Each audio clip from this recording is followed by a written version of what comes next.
The story of the Aztec Empire begins not in the grand plazas of Tenochtitlan, but in the swirling shadows of myth and memory, with a people who called themselves the Mexica. The name Aztec is a modern label, drawn from their legendary homeland of Aztlan, a place shrouded in mystery and described in the Mexica's own stories as a distant, almost mythical point of origin. While the exact location of Aztlan remains lost to history, scholars believe the Mexica's migration from this sacred place into the Valley of Mexico began in the early 13th century after the fall of the Toltecs. Their journey, marked by hardship and perseverance, set the stage for one of the most powerful empires the Americas would ever see. When the Mexica finally arrived in the Valley of Mexico, they found a landscape already shaped by centuries of human habitation. The valley was a patchwork of lakes, marshes, and fertile land, ringed by mountains and dotted with city-states known as Altepetl. Each Altepetl was a small kingdom with its own ruler, markets, and temples, and competition for resources was fierce. In this crowded and politically complex world, the Mexica were latecomers, outsiders seeking a place to settle, often viewed with suspicion or outright hostility by their new neighbors. According to tradition, the Mexica wandered for years, searching for the sign foretold by their gods, an eagle perched on a cactus devouring a snake. This vision, they believed, would mark the place where they were to build their city. Eventually, in 1325, they found it, on a small marshy island in Lake Texcoco. To others, this soggy patch of land was undesirable, but for the Mexica, it was imbued with divine promise. Here, surrounded by water and reeds, they founded Tenochtitlan, the city that would become the heart of their empire. At first, life was uncertain and difficult. The Mexica were not powerful. In fact, they were subject to the mightier Tepanec people of Azcapotzalco. They paid tribute and served as mercenaries, gaining a reputation as fierce warriors but lacking autonomy. Yet this period of subordination offered the Mexica opportunities to learn. They observed the customs, technologies, and political strategies of their neighbors, adopting and adapting what they needed to survive and, eventually, to thrive. Perhaps the most transformative of these lessons came from the land itself. The site of Tenochtitlan, though marshy and initially inhospitable, offered unique advantages. The surrounding lake provided access to abundant fish and waterfowl, as well as clean drinking water and natural defenses against attack. Canoes glided through the network of canals, making trade and communication possible with other settlements around the lake's edge. The Mexica quickly learned to exploit these resources, but it was the development of Chinampa's ingenious floating gardens that truly set them apart. Borrowing techniques from neighboring peoples, the Mexica built up layers of mud, reeds, and vegetation to create fertile plots of land atop the shallow lake. These Chinampas allowed them to produce multiple harvests per year, turning their island city into an agricultural powerhouse. Environmental factors played an important role as well. Periods of stable rainfall during this era helped ensure reliable crop yields, allowing the population of Tenochtitlan to grow. Over time, the city expanded beyond its original bounds, with new neighborhoods and causeways connecting it to the mainland. The Mexica undertook ambitious engineering projects, constructing dikes to control flooding, canals to manage water, and causeways that stretched across the lake like arms reaching out to the neighboring Altepetl. These works not only made the city more livable, but also underscored the Mexica's growing confidence and capacity for large-scale organization. As Tenochtitlan flourished, so did the Mexica's ambitions. Their society was structured around calpulli, large kinship groups that served as the basic units of social and political life. Each calpulli managed land, organized labor, and provided warriors for the city's defense. This organization fostered a sense of collective identity and mutual responsibility, making it possible to mobilize resources and people on an impressive scale. Meanwhile, the Nahuatl language, spoken by the Mexica, began to spread throughout the region, becoming the dominant language of central Mexico by the mid-14th century. Despite their growing strength, the Mexica remained subordinate to the Tepanec overlords for nearly a century. Yet this period was not without its advantages. Serving as mercenaries, the Mexica honed their military skills and forged valuable relationships with other city-states. They also engaged in strategic marriages with the ruling families of neighboring Altepetl, weaving a web of alliances that would later serve them well. Political instability among the rival powers of the valley further opened opportunities for the Mexica to maneuver and expand their influence. By the early 15th century, the balance of power began to shift. The Tepanec, once dominant, became embroiled in internal conflicts and external challenges. Sensing their moment, the Mexica allied with the city-states of Texcoco and Tlacopan, forming what would become known as the Triple Alliance. In 1428, this coalition waged war against Azcapotzalco, the Tepanec capital, and emerged victorious. This triumph marked the birth of the Aztec Empire as a regional power. The nature of the empire was distinctive. Unlike some empires that sought to directly administer distant territories through garrisons and governors, the Aztec Empire operated as a hegemonic confederation. Instead of occupying every town and city, they installed friendly rulers and demanded tribute, goods, food, precious materials, and labor. Tribute flowed into Tenochtitlan from dozens of provinces, fueling the city's growth and supporting ever more elaborate public works and religious ceremonies. At its height, the empire stretched across more than 80,000 square miles, encompassing millions of people and collecting tribute from 38 provinces. Tenochtitlan itself became a marvel of urban planning and engineering. By the early 16th century, it was home to more than 200,000 people, making it one of the largest cities in the pre-Columbian Americas. Its streets were lined with markets, temples, and palaces, all interconnected by a network of canals and walkways. The city's layout reflected both practical needs, such as managing water and transportation, and religious convictions, with the Great Temple at its center serving as the axis mundi, the point around which the world revolved in Mexican cosmology. The rise of the Aztec Empire was not the result of a single event, but rather a confluence of social, political, and environmental factors. The Mexicas' adaptability allowed them to survive where others might have failed. Their adoption of Chinampa agriculture turned a marginal environment into a source of abundance. Their social organization, based on the Calpulli, enabled them to pool resources and labor for collective projects. Militarily, they were both fierce and flexible, serving as mercenaries before building an army of their own. Diplomatically, they forged marriage alliances and partnerships that positioned them at the center of regional politics. The creation of the Triple Alliance was a turning point. It was not merely a military coalition, but a diplomatic innovation that allowed Tenochtitlan, Texcoco, and Tlacopan to share the spoils of conquest and manage the delicate balance of power among themselves. This arrangement enabled the Mexica to extend their influence without overextending their resources, as each partner played a role in administering the tribute and enforcing imperial interests. The Mexica's rise was also aided by the political fragmentation of the valley. Rivalries among city-states meant that the Mexica could play one power against another, exploiting divisions and forming shifting alliances as needed. When opportunities arose, such as the weakening of the Tepanec, they seized them with determination and skill. Yet, for all their accomplishments, the Mexica did not rule as absolute monarchs over a unified state. Their empire was a patchwork of tribute relationships maintained through a combination of force, negotiation, and ceremony. Many subject peoples retained their own rulers and local autonomy, so long as they fulfilled their obligations to the Triple Alliance. This system allowed the empire to expand rapidly, but it also meant that loyalty was sometimes shallow, maintained as much by fear and expectation as by genuine allegiance. At the heart of it all was Tenochtitlan, a city born from vision and necessity, sustained by ingenuity and collective effort. Rising from an unlikely island in a shallow lake, it became the seat of power for an empire that would shape the fate of millions. The Mexica, once outsiders and latecomers, had transformed themselves into the rulers of central Mexico, forging a legacy that would endure until the arrival of the Spanish in 1521. The origins and rise of the Aztec Empire, then, are a testament to the power of adaptability and ambition. From the marshes of Lake Texcoco, the Mexica built not only a city, but a civilization that would leave an indelible mark on the history of the Americas. Their story, rooted in myth yet shaped by real-world challenges and opportunities, invites us to consider how peoples on the margins can, through ingenuity and determination, become the architects of empire. Every morning in the Aztec world began with rituals both grand and humble. As the sun crested the horizon over the Valley of Mexico, the city stirred to life. Smoke curled from hearths, children's voices echoed in courtyards, and the distant sounds of drums rose from temple precincts. The Aztec Empire was a tapestry woven from many threads: rank, duty, devotion, and tradition, each shaping the rhythms of daily existence. Social standing shaped much of Aztec life.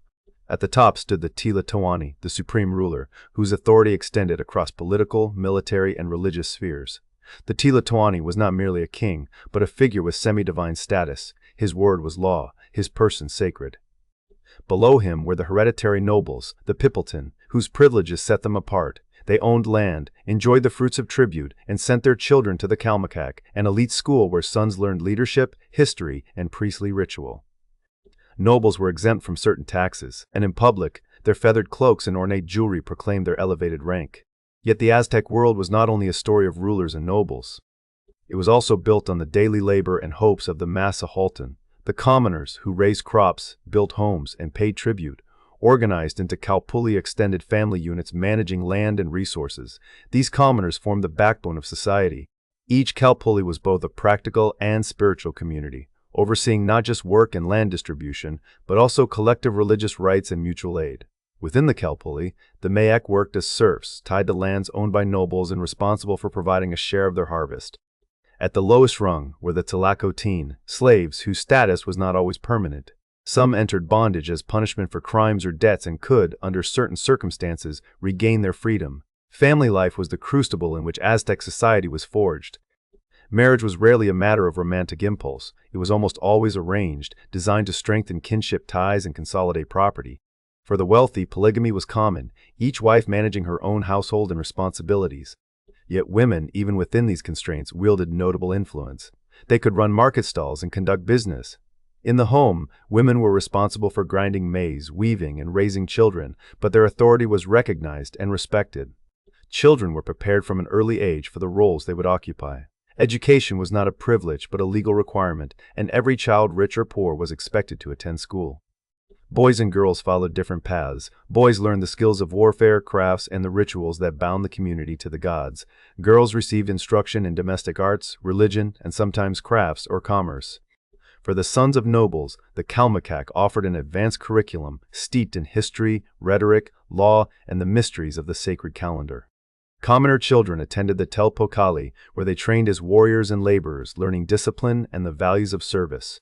Clothing, housing, and daily fare spoke quietly but firmly of social distinctions. Nobles wore garments dyed in brilliant hues, adorned with feathers and precious stones, their status signaled by every stitch.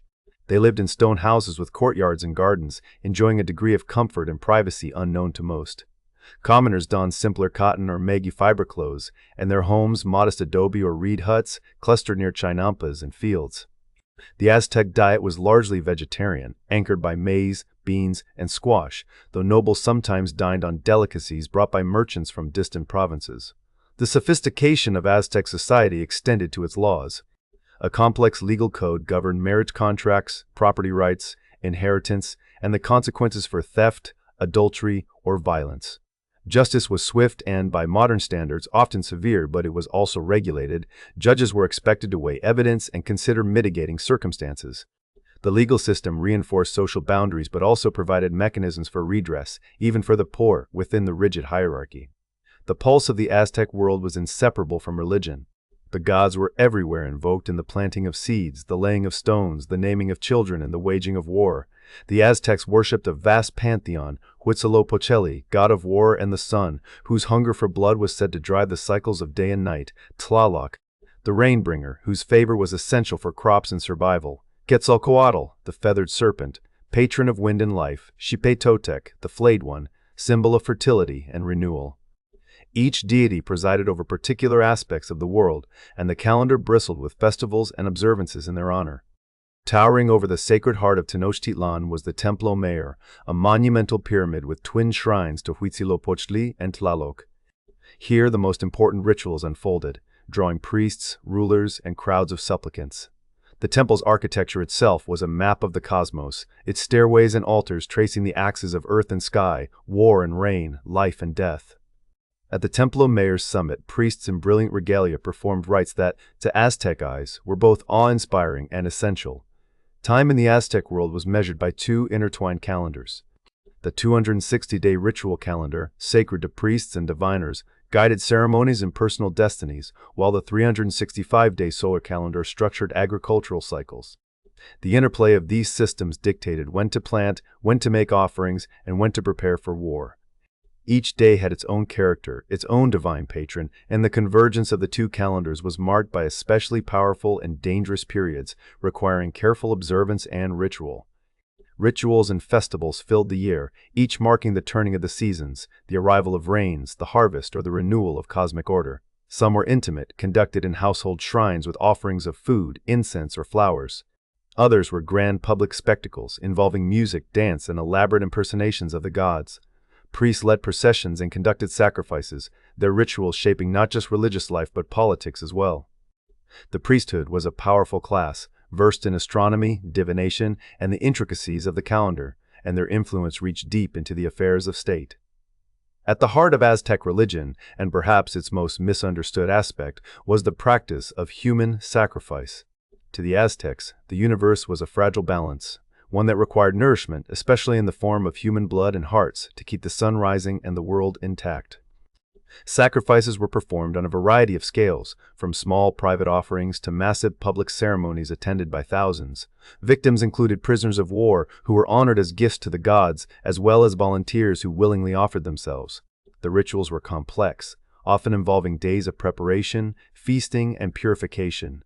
Archaeological excavations at the Templo Mayor have uncovered grim but compelling evidence, skull racks or tsompantli, where the heads of sacrificial victims were displayed, confirming the accounts recorded by later chroniclers.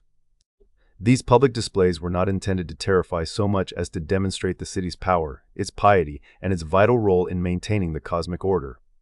Bloodletting and offerings accompanied the sacrifices, and some ceremonies included impersonation, where priests or chosen individuals donned the attire of deities, blurring the line between mortal and divine. The spectacle of sacrifice and the cycle of festivals were not ends in themselves. They were woven into the political and social fabric, reinforcing the authority of the rulers and priests, binding commoners and nobles in shared obligation, and reminding all that the fate of the world depended on their devotion and courage. Warriors, in particular, occupied a place of high honor. Not only as defenders of the city, but as providers of captives for sacrifice, their exploits celebrated in song, art, and public ceremony. The Aztecs were not only warriors and priests, but merchants, artisans, and creators. The Pochteca, a class of long-distance traders, moved between cities and provinces, bringing goods, news, and sometimes intelligence. Their journeys were risky and their status high. They acted as ambassadors and brokers, linking the capital to the wider world. Artisans produced exquisite featherworks, mosaics, and stone sculptures, their creations reflecting both religious symbolism and the glories of courtly life. Murals and codices, painted in vivid colors, recorded histories, genealogies, and myths, ensuring that the stories of gods and ancestors would endure. Nahuatl, the language of the Aztecs, carried not just commands and prayers, but poetry and invention. Its influence lingers. Words like chocolate, avocado, and coyote passed through Nahuatl into Spanish and eventually English, subtle reminders of a world that was both distant and surprisingly familiar. Even in the marketplaces, language was alive with metaphor and formality, each exchange a small ritual of respect and obligation. Amid their grandeur, the Aztecs also exhibited a remarkable practicality. They practiced advanced waste management, recycling organic material and using it to fertilize fields, an early lesson in sustainability that resonates with modern concerns. Their systems for managing water, soil, and urban life were not just feats of engineering, but expressions of a worldview that saw humans as stewards, not just consumers of the Earth's bounty. The legacy of Aztec society, culture, and religion is woven into the fabric of modern Mexico. The calendar stones, the intricate art, the very structure of social organization, all echo in contemporary traditions and identity. The splendor and brutality of Aztec life, the devotion to gods and ancestors, and a ceaseless pursuit of balance and order have left a mark that endures far beyond the ruins of Tenochtitlan.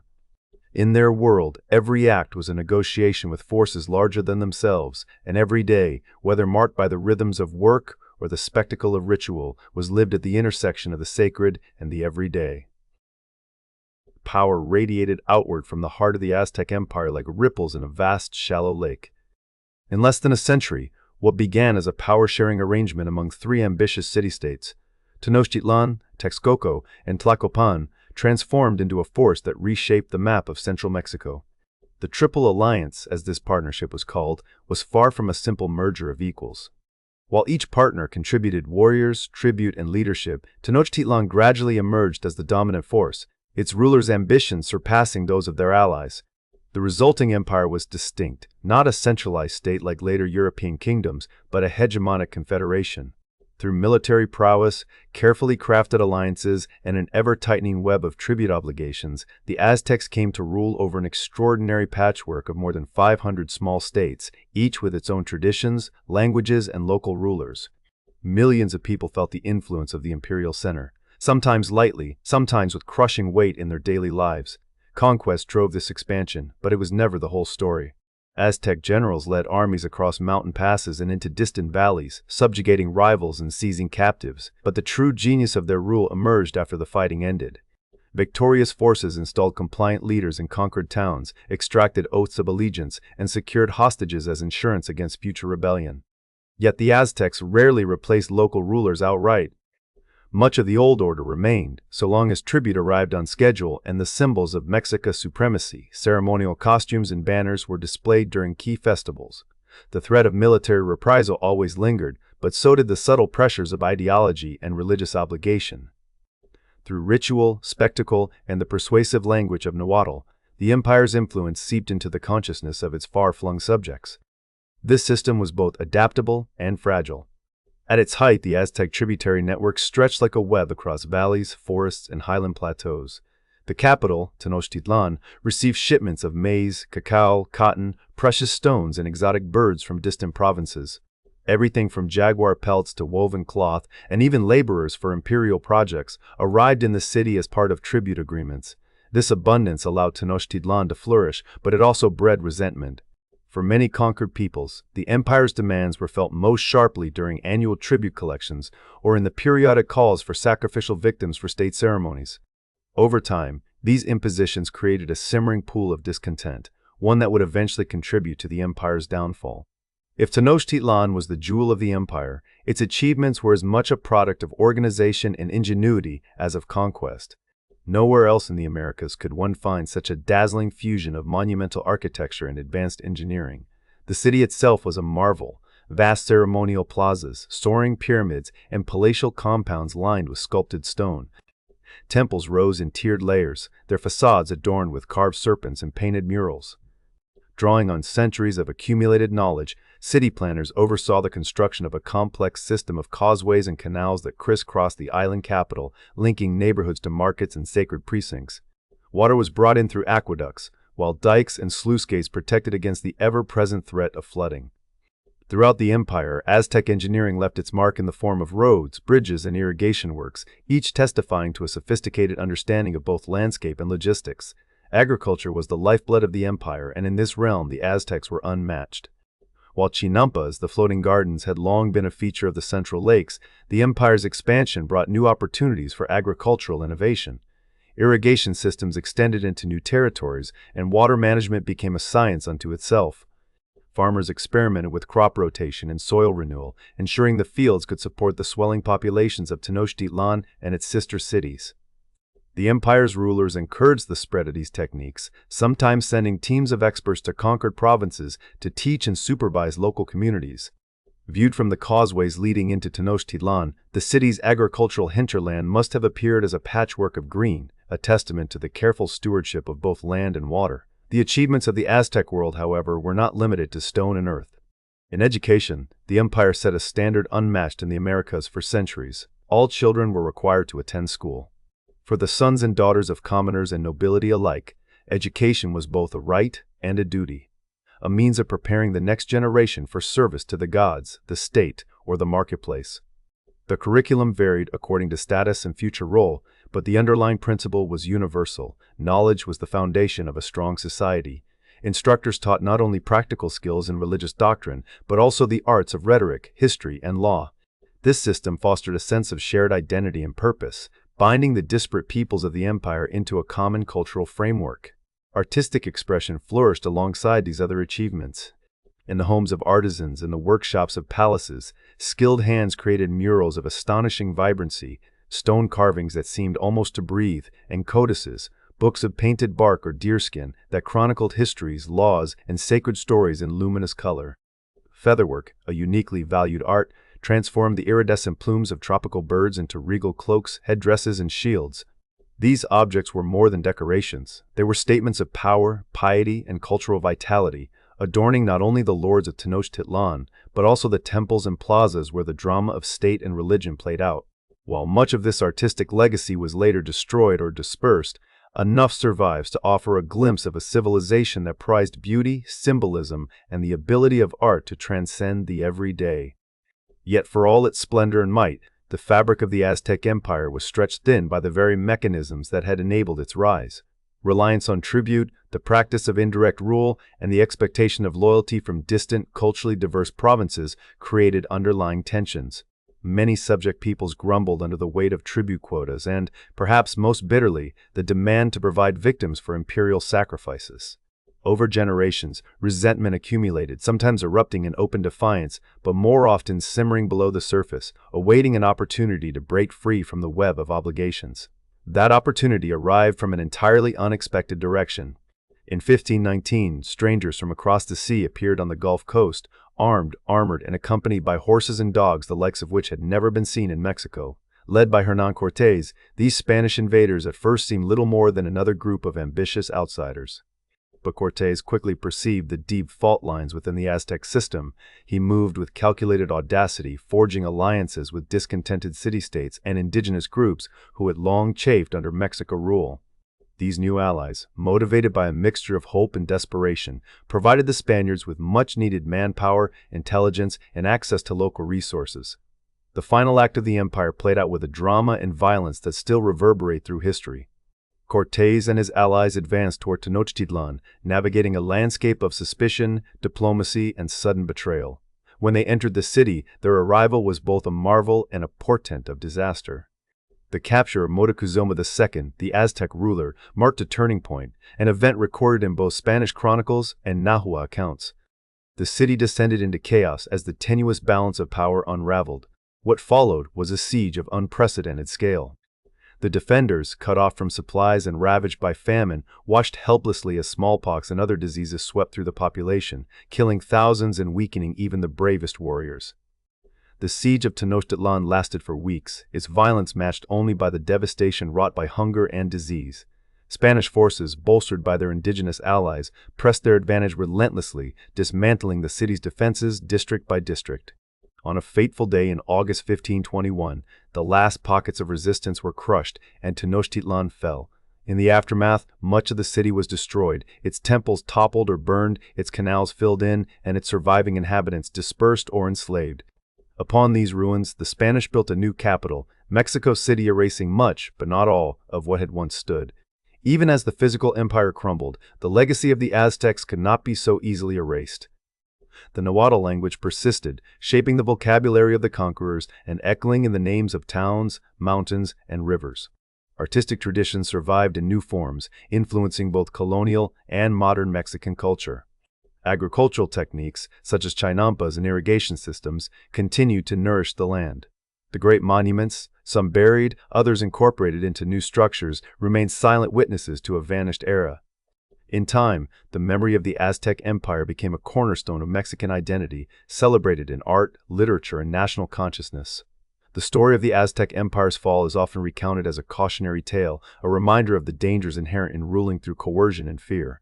When the moment of crisis arrived, the network of resentments and rivalries that underpinned the empire proved as potent an enemy as the Spanish themselves. The collapse was not simply the result of superior weaponry or cunning invaders, but also of accumulated adversaries and internal divisions. In the centuries that followed, scholars and storytellers, both indigenous and foreign, grappled with the meaning of these events, seeking lessons in the rise and fall of a civilization so remarkable, so tragic, and so enduring. Today, the study of the Aztecs continues to evolve. Modern researchers increasingly turn to indigenous sources and perspectives, seeking to understand the empire not only through the lens of conquest, but also through the voices of those who lived, struggled, and created within its bounds. The influence of the Aztecs persists far beyond the borders of Mexico, in legal systems that echo their sense of order and justice, in urban planning that recalls the grandeur of Tenochtitlan, and in the foods and words that have traveled the globe.